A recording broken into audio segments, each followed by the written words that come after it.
আরে বউ গেলে বউ অনেক পাওয়া যাবে, কিন্তু কিন্তু যে বাবা 10 মাস 10 দিন গর্ভে ধারণ করলো। আরে 10 মাস 10 দিন বাবা কেমনে গর্ভে ধারণ করবে?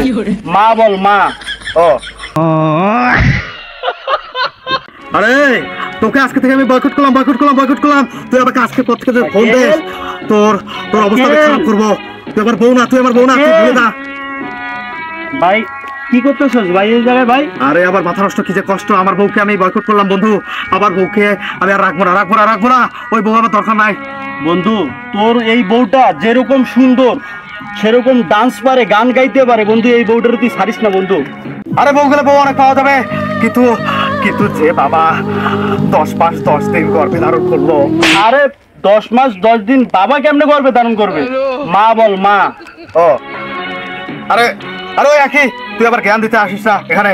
আরে তোর বাবা ছাড়া তোর মায়ের পেটে তুই তুই কিভাবে আসলি? আর বাবার ভূমিকা আগে, তাই যে বাবা আর যে মা 10 মাস 10 দিন গর্ভে ধারণ করলো, আর যে বাবা দুনিয়ার আলো দেখালো মায়ের গর্ভে, আমার কথা আউলিয়া যাচ্ছে। আরে আমার বউটা মাথা নষ্ট করে দিয়েছে বন্ধু, আমার অবস্থা এত খারাপ করেছে, আমি এখন কথাবার্তায় ভুলভাল বলি। আরে আমার মাথা নষ্ট, কি যে কষ্ট। যাই হোক যেটাই হোক, তুই এটা সমাধান করার চেষ্টা কর। তুই এই জন্য কি তুই বউ বাদ দিয়ে দিবি? আরে দিব না কেন?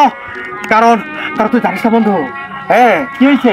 আমার বাবা হসপিটালে মৃত্যুর সাথে পাঞ্জা লড়তেছে। আরে একটা মানুষ আইসিইউতে এত বড় একটা রোগের সাথে পাঞ্জা লড়তেছে, এই বুঝি মরে গেল আমার বাবা। আরে এই বুঝি মরে গেল। আরে আমার বাবা তো, আমার কষ্ট হয় বন্ধু, কষ্ট হয়, আর ভীষণ কষ্ট হয়। আমার বাবার ওই মৃত্যু আমি নিজের চোখে দেখেছি, কিন্তু সেই অসুস্থ বাবাকে আমার বউ এত বেশি অবহেলা করেছিল, যেটার কারণে আমার বাবা দিন শেষে চলে গেল উপরওয়ালার কাছে। আমার আফসোস হয়, কষ্ট হয়। আর ওরকম দরকার নাই, তুই আমাকে জ্ঞান দিতে আসিস না। ঠিক আছে ভাই, তোর কথা শুনে আমার খুব কান্না পাচ্ছে, ঠিক আছে, কিন্তু ভাই প্রথম বউয়ের মতো আর বউ হয় না ভাই। হ্যাঁ হ্যাঁ, তুই কি বললি?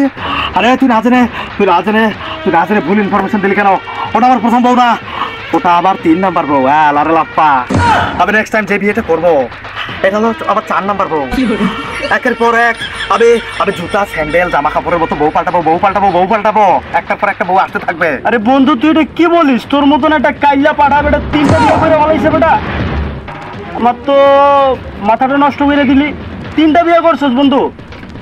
আচ্ছা তুই আনতে যা, তুই জায়গা থেকে যা, আমার চোখের সামনে থেকে দূর। আর নিজের বাবাকে সম্মান করবি, এই বেটা। তুই তোর বউয়ের আঁচলের তলায় সারাদিন লুকিয়ে থাকতে পারিস, তোর বউকে সম্মান করতে পারিস, তোর বউকে ভালোবাসতে পারিস, আগলে রাখতে পারিস, কিন্তু আমি বউকে ভয় পাই না। তুই তো একটা বউ ভীতু, আর তুই তো বউয়ের গোলাম। তাই বাবাকে সম্মান করবি, কারণ যে বাবা 10 মাস 10 দিন গর্ভে ধারণ করলো তোকে, তুই সেই বাবার পক্ষে কথা না বলে তুই বউয়ের পক্ষে ছাপাই করতেছিস। তুই এখন তোর কমেন্ট বক্সটা চেক কর। তোর কমেন্ট বক্সে যে মানুষ কমেন্ট করতেছে যে হিরো আলম তার বাপ কি দেওয়া হয়েছে, এইটার ব্যাখ্যা কি দিবি ক? বন্ধু এত কথা বলতে চাই না, আমি শুধু তোকে আবার লাস্ট ফিনিশিং এটাই বলতে চাই, তোর বাবাকে সম্মান দিবি, কারণ যে বাবা 10 মাস 10 দিন গর্ভে ধারণ করলো। আরে তুই খালি বারবার বাবা 10 মাস, তোর বাপ তোর গর্ভে ধারণ কেমনে করলো? তোরে যে এই এখনই কইলাম যে তুই তোর কমেন্ট বক্সটা চেক কর। মানুষ কইতাছে হিরো আলম নাকি ওর বাপ কি দেওয়া হয়েছে।